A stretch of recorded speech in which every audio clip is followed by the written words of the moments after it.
of Girls in the Quantum. And today, Nancy is not here with us. She's busy, but we have Catherine and Wilson. No boo! Yay! We have Catherine with us. Hi, Catherine. How are you? Good morning. Yeah, it's a bummer that Nancy's not with us, but we'll play with her again.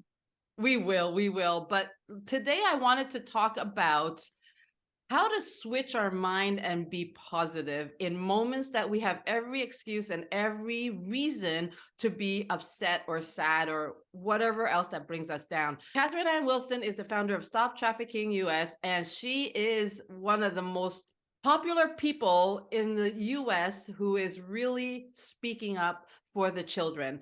And she's involved in preventative measures on how to really bring awareness to the world on human trafficking, on sex trafficking, on anything that protects our children from exploitation. So welcome to another episode of Girls in the Quantum. And I'm Susan Hum, the Love Hacker from Montreal. Catherine's speaking from Maine. And we are about to dive into a really important subject that is not talked about enough, right, Catherine? It's absolutely true. So I am and particularly today, because it is a gloomy day in Canada. It is a series of gloomy days, not just for us, but across the nation. We've had crazy weather. And you and I were talking earlier about how people can use that as an excuse to, feel yucky. And they can use lots of different things as an excuse to feel yucky. And I'm so excited that we're going to talk about this because there's totally a way to have a carburetor adjustment and have a really great day in spite of whatever is going on in the weather or in your life or in your body or whatever.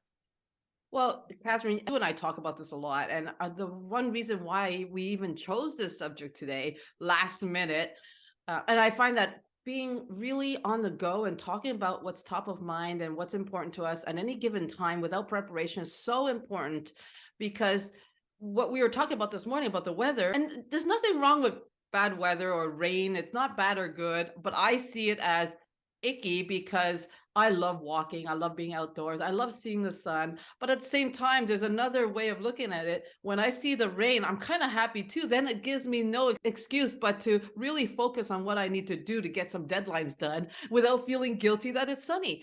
So Right? Good point.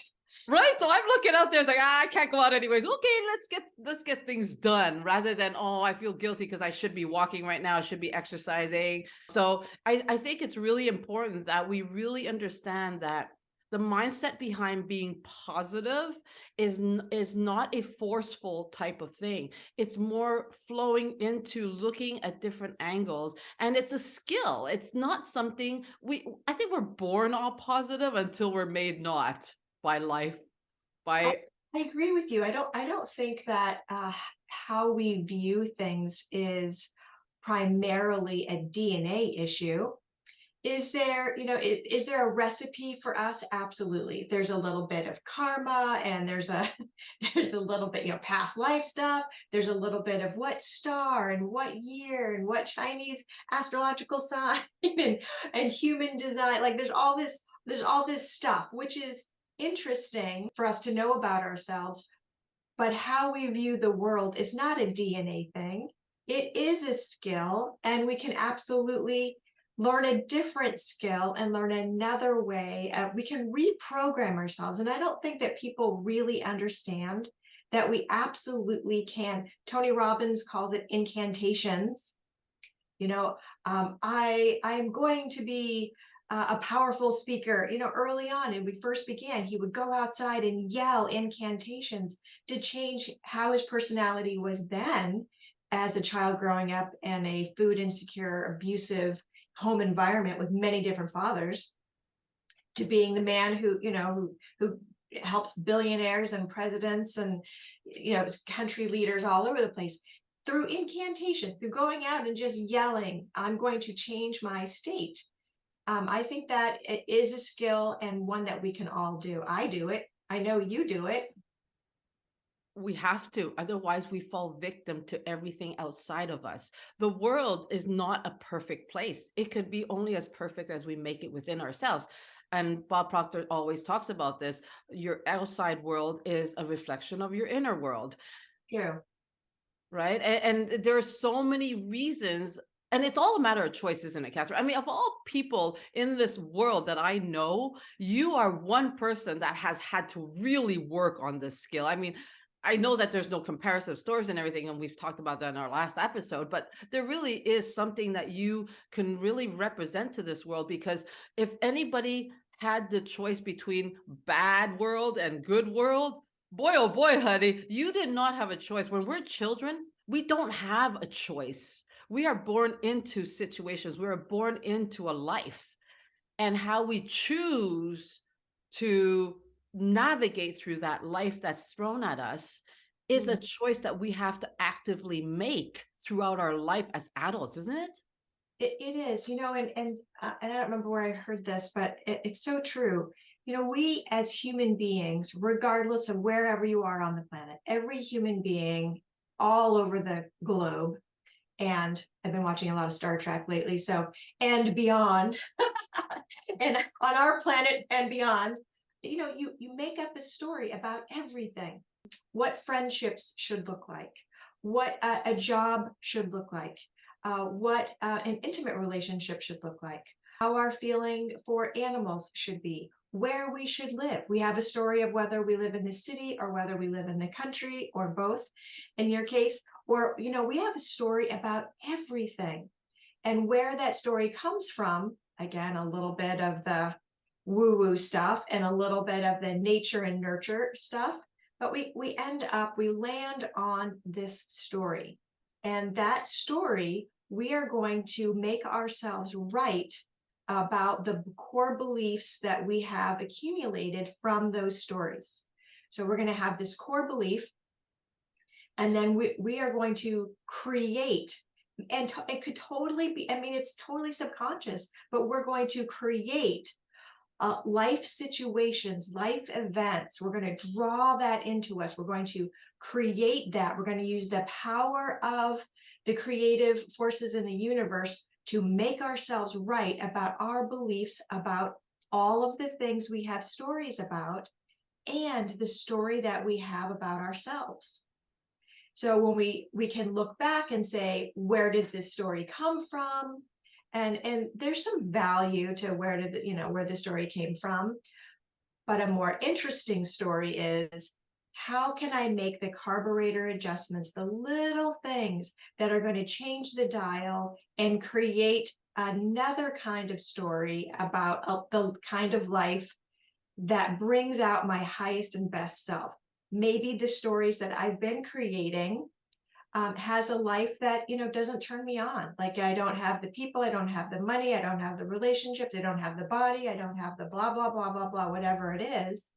And my story has created that. Whatever happened to me, what I made up about what happened to me, the stories that I've manifest into core beliefs, and then making myself right about those core beliefs and myself. And now it's like, no matter where you are in life, I'll be turning 60, wherever we are in our life, if we're 80, if we're 90, if we're 16, we can totally take a look at our life the way it is right now and say, how's that serving me? How's that working for you? And what would I really love? What is more in alignment with who I know, because it's the desire that we have in our heart. We know because it's a desire in our heart for what would be how can I show up as the highest and best version of myself? Where am I? Where do I want to go? What sort of core beliefs and what sort of skills to your point, do I need to incorporate and learn to get me where I want to go? And then having like super patience, because if I turn on my heat pump here in my little she shed office of love, and I turn it to, I don't know, 68 in the wintertime and it's 30 degrees outside, I'm not going to go from 30 degrees to 68 like that. I'm going to go 39, 40, 41, 42, 43. And that's the way it goes. So there's these little things that you can do to turn up that thermometer, to make those carburetor shifts in your core beliefs and the stories that you make up to get you where you want to go. And that is so important to remember, is that because it is a skill, there are incremental steps that we have to take, which means we have to bring our mindset into play. This is not about spirituality where you go into the invisible and everything is fixed. We, because Yes, we live in that's true, right? please, please. Yeah, Yeah, channel me the answers, God. Just channel it to me so I don't have to do the human work. That's right. the world we live in today. Yeah, it I- really is. And this is where the block is in humanity, where we're not connecting with each other because we're all struggling through how to be human. And this is why I love talking to you about this, about anything, honey, because We have great conversations. I don't really, it's like, can we just be human? Oh, but how do I be human? And this is, if this is a question you have to ask yourself, then we have a big issue. We have to bring the human back, which is the thoughts. We have to start, and this is why I love Tony Robbins, because he really brings the life strategies into the forefront of our being. It's one thing to be spiritual, it's another to make things happen in physical form, which is why Girls in the Quantum came into play between me and Nancy's, because she is such a spiritual being. I mean, she really lives in that world so well, so Mm. beautifully.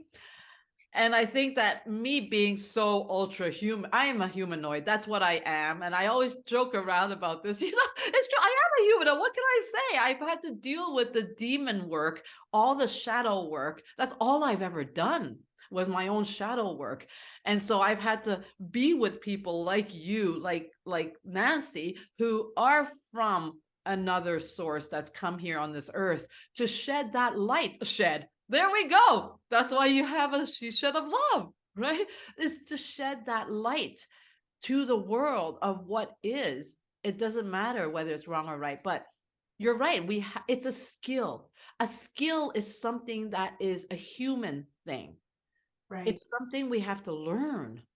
I believe that we are a spiritual being having a human experience. So there is this human side and the spiritual side, and learning, what can work, what will work, what are the connections between the two that will cause an effect, that will cause the effect that I want. So it's very much like being on a team. So, we have all this reality television, and they have, teams have to survive 40 days in the African jungle or whatever it is. Like they have to accomplish something. And if they don't work together as a team, if they're individual, if you're only spirit or you're only, in your human self, if you deny either part of yourself, these two people on this great quest, boy, they suffer, and one of them usually taps out, and it's just sort of a miserable experience. But when the two of them work together as a team and say, what are your assets, what are your strengths, and what are your assets and your strengths, and how can we combine them together? So we say, okay, what are the human strengths, and how can I utilize those human strengths? And what are the spiritual strengths, and how can I utilize those? And how can I support and release? Because the power is already there. So I'm not creating the power in the spirit or creating the power in the human body. Both are whole and complete. But what needs to get out of the way, and how can I connect the two? So for our body, there's so many things that we can do to keep us calm and happy. Getting enough water. If you got a fancy car, you better believe if you spent, I don't know how much fancy cars cost, but let's say $200,000 for a car, you better believe you're going to be putting good gas in that car. You better believe if the indicator light comes on, you're going to be doing something. But maybe if you have some Pinto or something, maybe you're not going to do that. So our human body, we need water. The first thing that we need is water. We can live a while without food, but we can't live without water. So water and healthy food and getting exercise, there's all these things that we can do for that human side. There's breathing, there's all these different tricks and tips and polyvagal stuff, and there's tapping and EMG, there's all this stuff for the body. And then the spirit is just really going out in nature like Kevin does every day for 3 hours. I love him. Just being in nature, unplugged, like no ear pods, no listening to anything. There's been great recent research on that. Skipping the booze and the drugs and just go outside every day and listen to the birds and listen. And that allows spirit. So we're going to refuel our spirit and connect with spirit that way. So when you're doing things to connect with spirit and you're doing things to strengthen the body, then together, now you have this great vehicle to create that life and that feeling of how you want to feel in life. So you want the life. Well, why do you want the life? Because you want to feel a certain way. And you learn through this evolution of, I could still feel that way and have a different kind of life that maybe you didn't even think about. Right. So it's just when you step back and take a look at the whole macrocosm of it all, it's really a great experiment being on this planet, isn't it? I mean, it's just really cool. And that's the number one skill we have to actually learn, is being able to step back outside of our own stories and emotions and just observe all the ingredients in that recipe, because you're just lost. So many people out there are suffering because of the fact that they can't control. In the end of the day, isn't it all about control? Isn't it really all about control? Well, That is the it's your first sign. story. It's the story you make up about control. So if you have a story that I must have control, it won't come out right if I don't have control. So that is the setup for suffering. One of the crosses I bear in this life, everybody has stuff they have crosses they bear with. One is migraines for me, and one is post-traumatic stress disorder. So, and I'll go years without a post-traumatic stress episode, but it's like remission, not gone forever. So I make sure that I'm ready for that if it happens, when it happens. And migraine. So when one of those things sort of pops up, I'm out of control. So there's nothing I can do.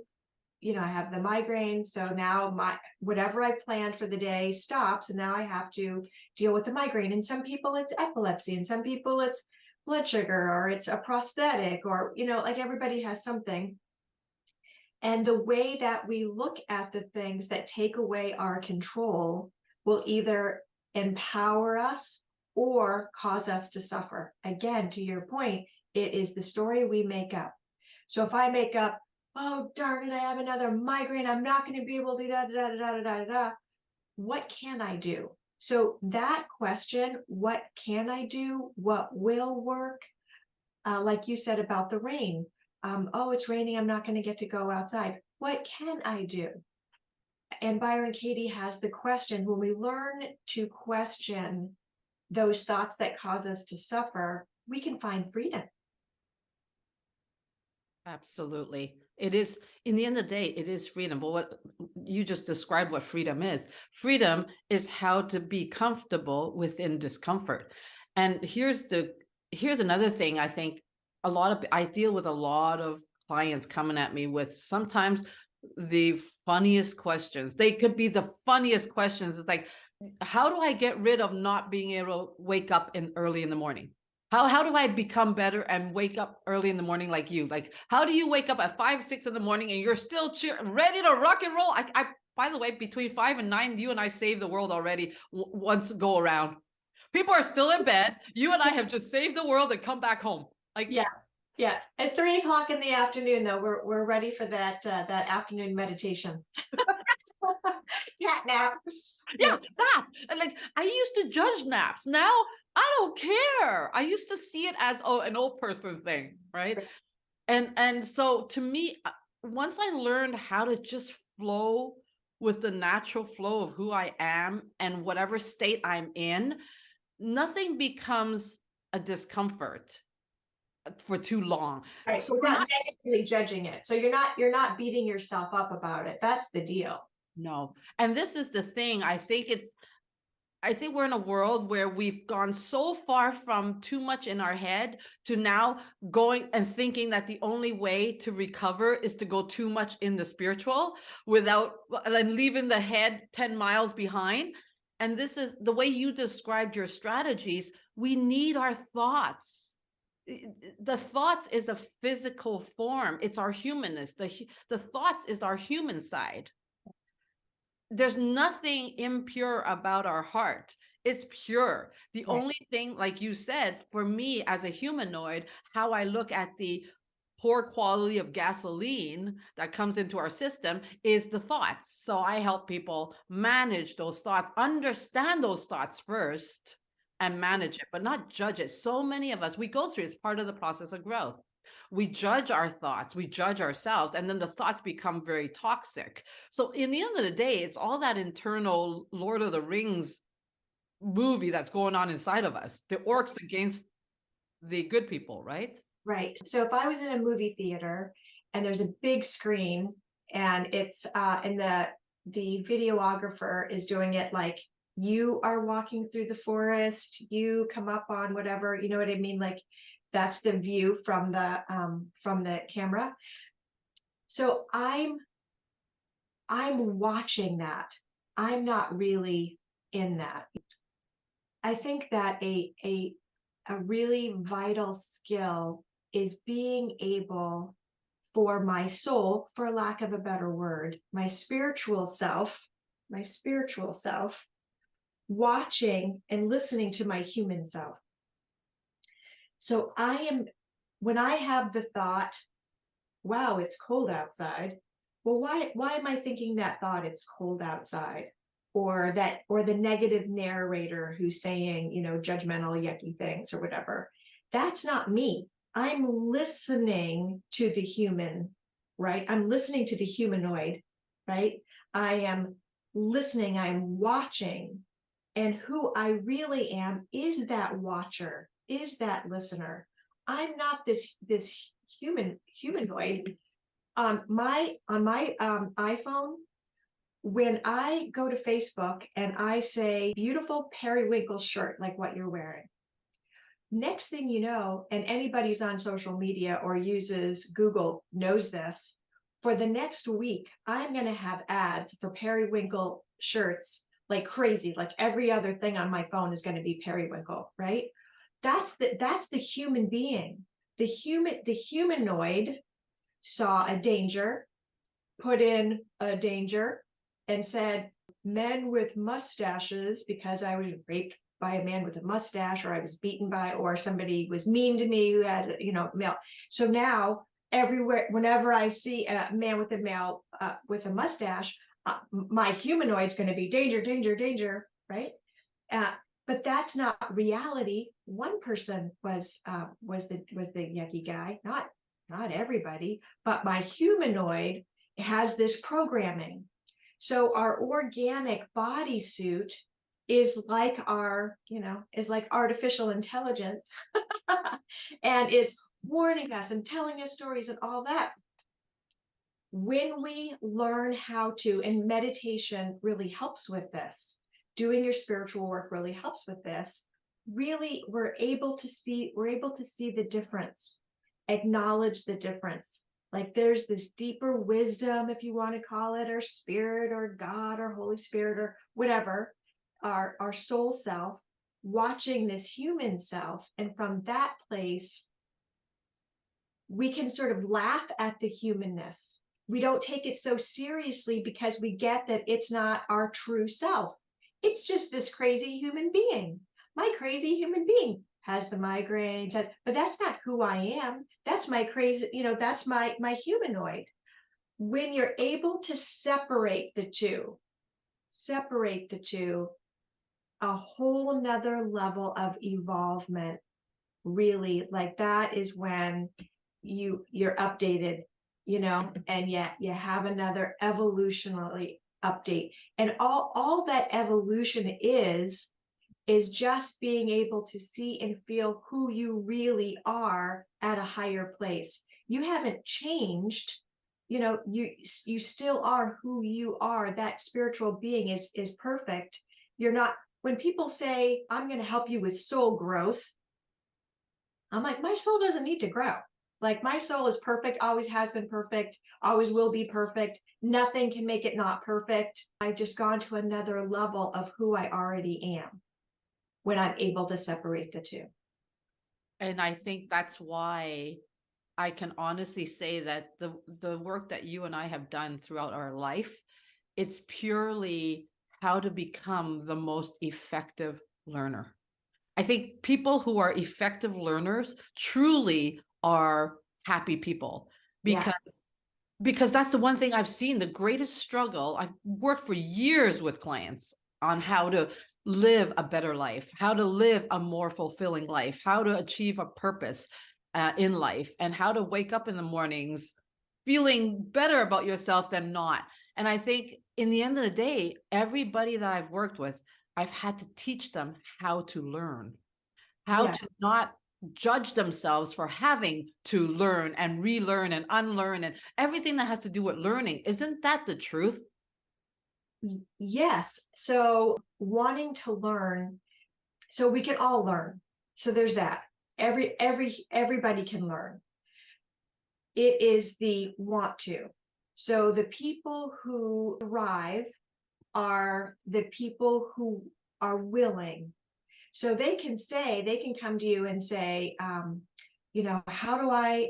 can I get up early in the morning? And like you were just saying, well, they have to be willing to stop 2 hours before bedtime, not eat anything, make sure their room is dark and cold, turn off the electronics, and go to sleep. They have to be willing to do what it takes to get that outcome. You want to wake up at 5 o'clock in the morning, 6 o'clock in the morning, happy? Well, you need to be asleep by 10 if you're going to get a nice 8 hour sleep. And in order to be asleep by 10, there's a ritual because we know about the human being self. We know that the humanoid needs to have no stimulants before bed, dark and cold before bed, no water, so you're not getting up to go pee, like all these different things in order to get that good quality sleep so you can wake up every morning without an alarm clock, fulfilled, rested, and happy. But you got to be willing to do that. And it is the willingness that I see. People can say, I wish that I was 10 pounds heavier or lighter or heavier. I wish this, I wish that, blah, blah, blah. And they complain, my body, I hate my body. I got this, I got that, I got whatever. And are just unwilling. So it's like you have a choice. Either accept and embrace the reality of what is, or be willing to make the changes to have the effect that you say that you want. It's And not rocket science. no, it's not. It's strategy. It's a strategy. Hey, listen, as women, we're not taught strategy. We're not taught our own goals from a very young age. We're just taught be a good girl. As long as they know that you're a good girl, be everything that everybody wants you to be. That's just what we're taught, right? The good girl syndrome. So we have to actually learn how to set goals, how to set goals that resonate with us, because we Yeah. have to set goals that don't resonate before we set goals that resonate, because otherwise how are we learning how to resonate? And I And think, boundaries. oh, that's the strategy, right? Like setting the right boundaries, because the boundaries are just guardrails that keep our little go-kart within the path of where we're going. I love that. That's a great analogy. I love that. You're so right. So what we were talking about today is how to be happy no matter what's going on. And boundaries, strategies, understanding the difference between the humanoid and your spirit self, and being able to make choices about your beliefs, about the stories that you make up, and strategize, being able to look at, okay, where did my stories come from? And does that serve me? Do I like what's going on? Where would I like to be? What carburetor adjustments do I need to make? Have a strategy for making those small, tiny baby steps, because that is the most effective. there's so much science behind all this, and just choosing like, what can I do? What will work? God grant me the serenity to accept the things I cannot change, the courage to change the things I can, and the wisdom to know the difference. Classic. Isn't it? It's a beautiful phrase and a beautiful statement to live by. And that's one of the things, like I said, with you, feeding the faith, feeding the faith is the work. Ultimately, it is just living with faith. But how do we have faith? We have to feed into it. I love this. So I trust, and I have that where I can see it. When I start freaking out and I'm like, oh my gosh, I have just set a goal that is like beyond what I can't even like tell you, like, how in the world am I going to do this? Blah, blah, blah, blah, blah, blah, blah, blah. I trust. I trust. And by the way, the trust part is what you have built up in your life to be able to even go there. The Uh, trust. yes. And that the trust comes from experience. Yes. When I say, I don't know how this is going to work, but I know that it's going to, like, I feel I this is a heart's desire. This is something I want to do. I don't know how it's all gonna come together. Can I just tell you a thing that happened yesterday on Yes. the trust? So I had two opportunities.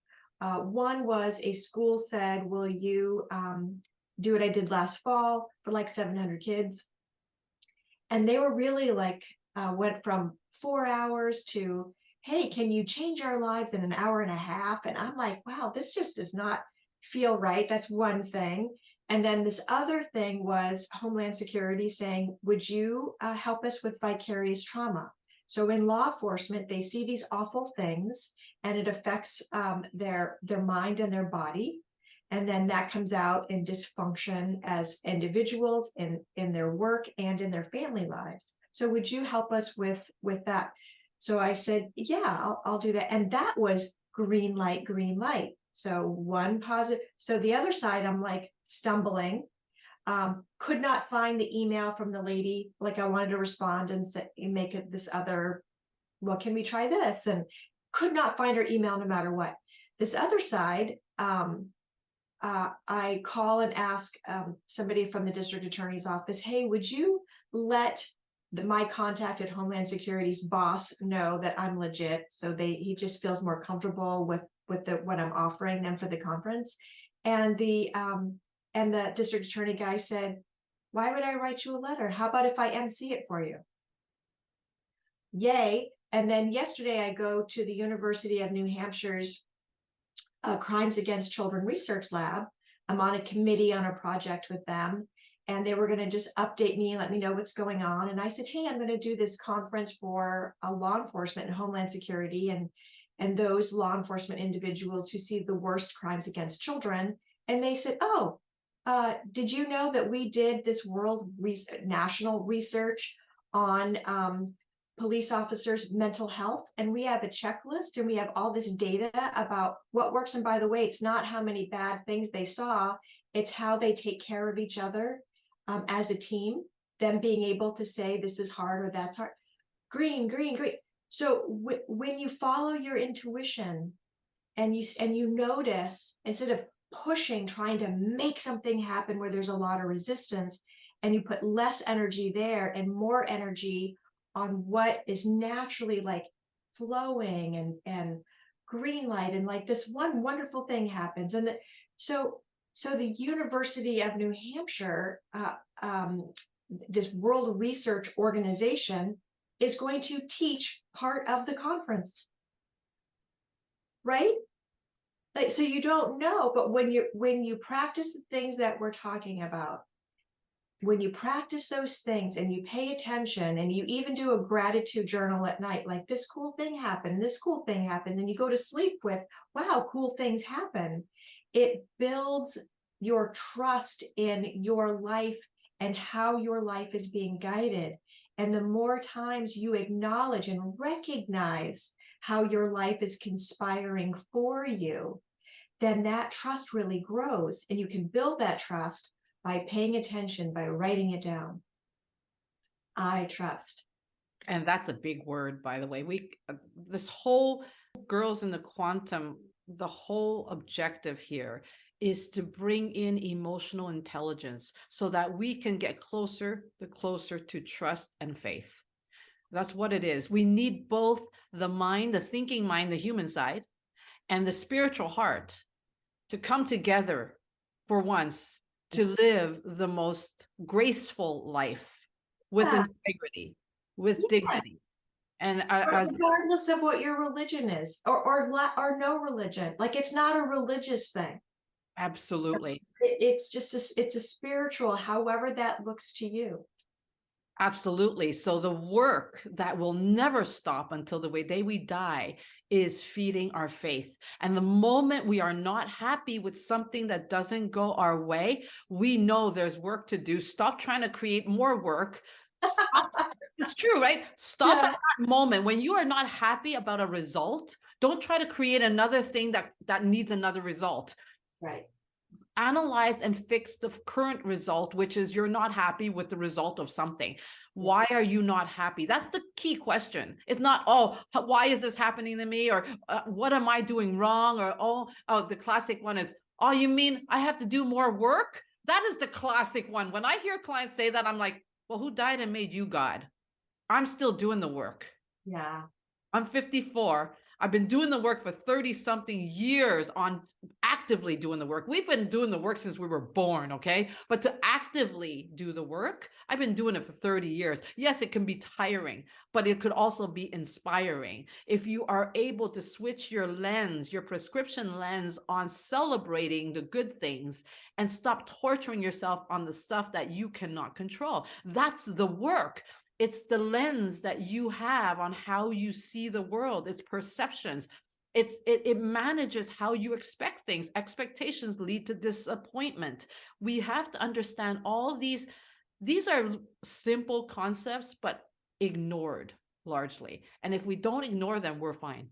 Well, you said the word work, and that your clients sometimes say, I have more work. To me, it is a fire hose. So those everything that we just talked about, our beliefs and how we make ourselves right about the beliefs and all that, without consciousness, it is just flailing all over the place. So what they're calling the work is grabbing the fire hose and being intentional. That hose is going all over your life, or you are grabbing hold of it, and you are consciously saying what needs to be watered, and you're consciously aware of it, and you're using that power in a way that you are meant to. It is that the power of the unification of humanoid and spirit, that is a plug outlet and a plug. It was there all the time. It was there all the time. And together, when they're put together, the light comes on, the power comes on. So it's not work, it's intentionality. It is that awareness of how together you're going to use your innate power of being a spiritual being, having a human experience on this planet. You can use that power, you can grab a hold of that hose, or it's just going to be all over the place. And your life will be a series of responses and reactions to what was unconsciously happening to you because of you all through your life. And you get it. You get it I understand trauma. I get it. We all have some sort of trauma, some of us worse than others.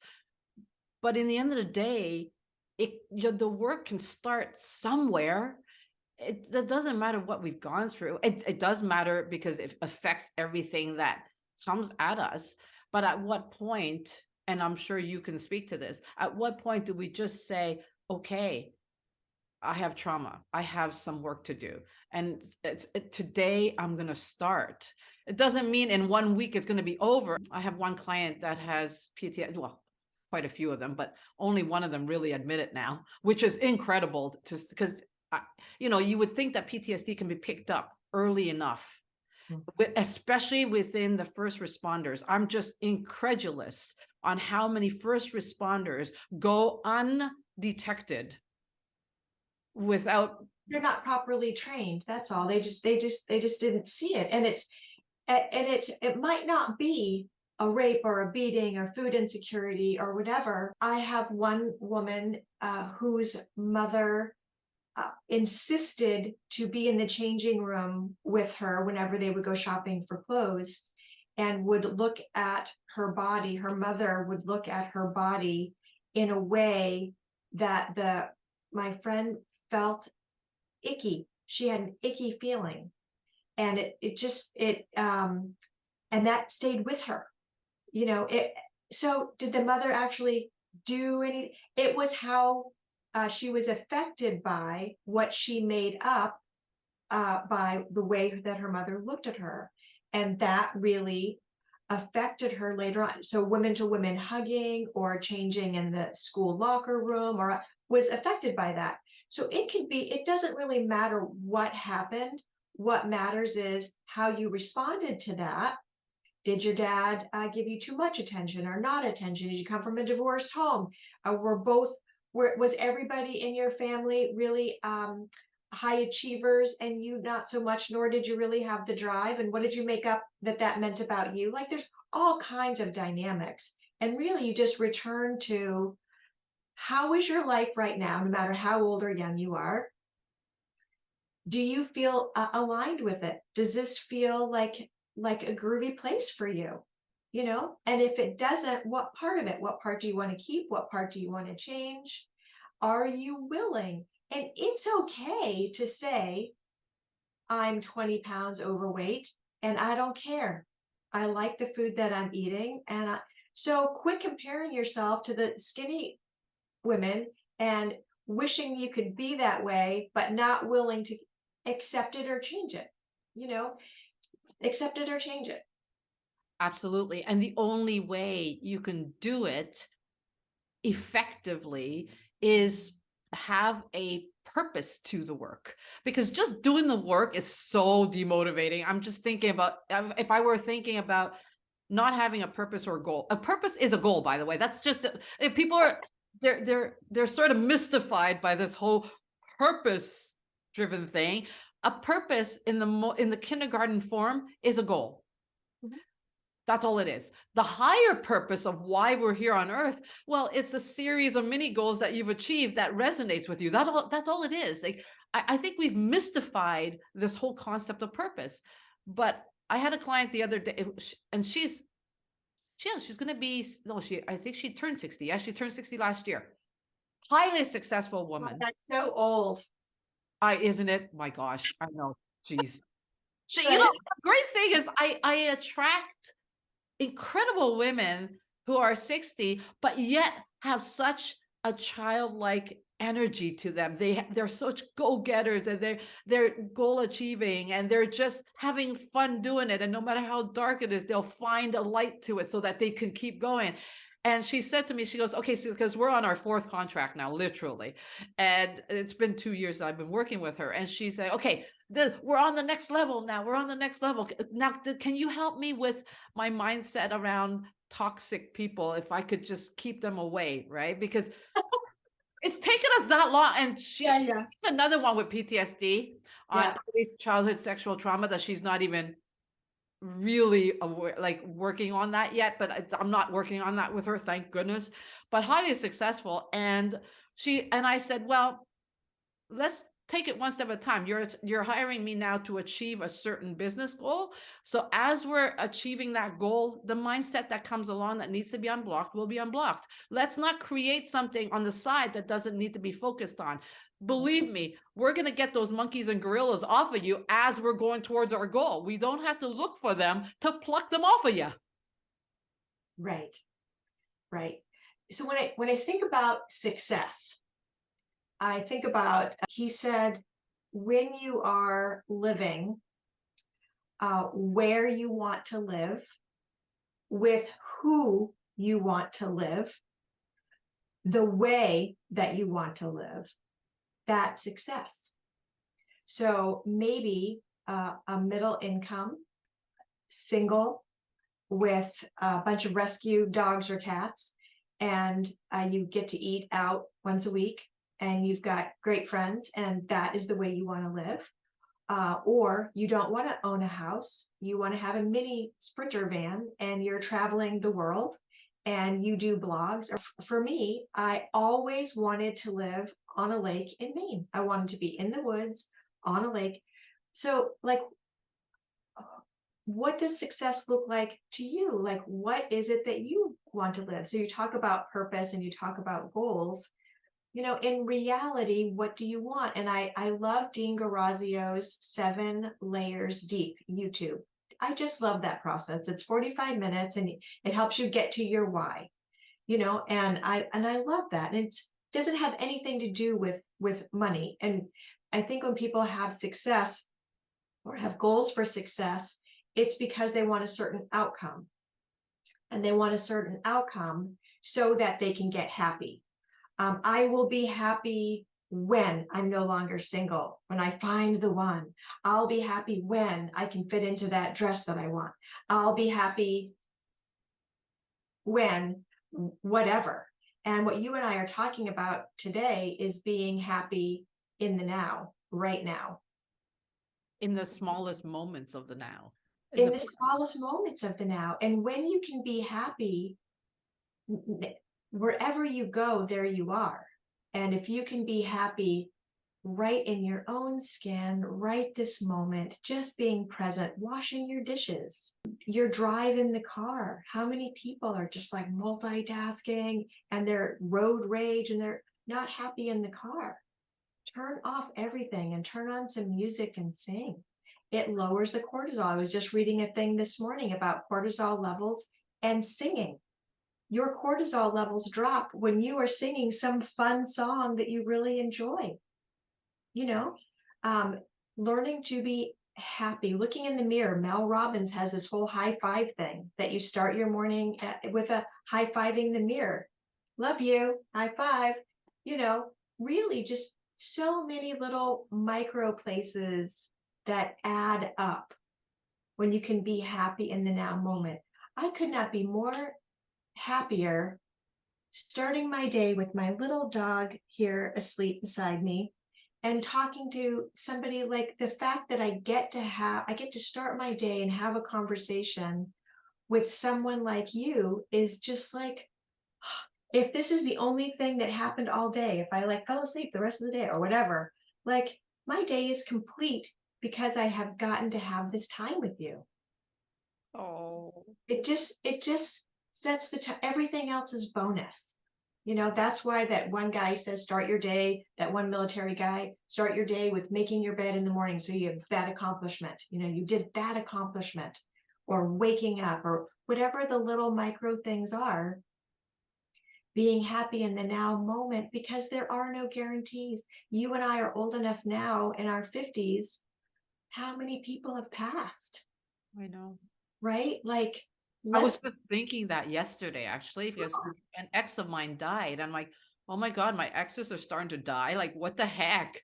right? And Kevin is out talking to he's seeing possums in the wood. When when people come to me with high anxiety, panic attacks, that sort of thing, the homework assignment is always to go in nature and look at using all of your senses. What does it smell like? What does it look like? What do you see? What do you hear? Like, isn't that cool? That feeling of, isn't that cool? And maybe if you're in the city, you can do that in one of your parks, or you can go to the art museum. Isn't that cool? I like outside because it's a full sensory experience. What does that feel like? What does that rose smell like? What does that Shasta daisy look like? Look at the raindrops, with plenty of raindrops on that beautiful fern. What does the wind sound like going through the pine trees?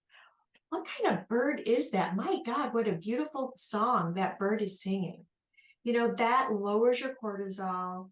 It reboots your biology, your humanoid part of your brain. It fills your heart with joy and gratitude.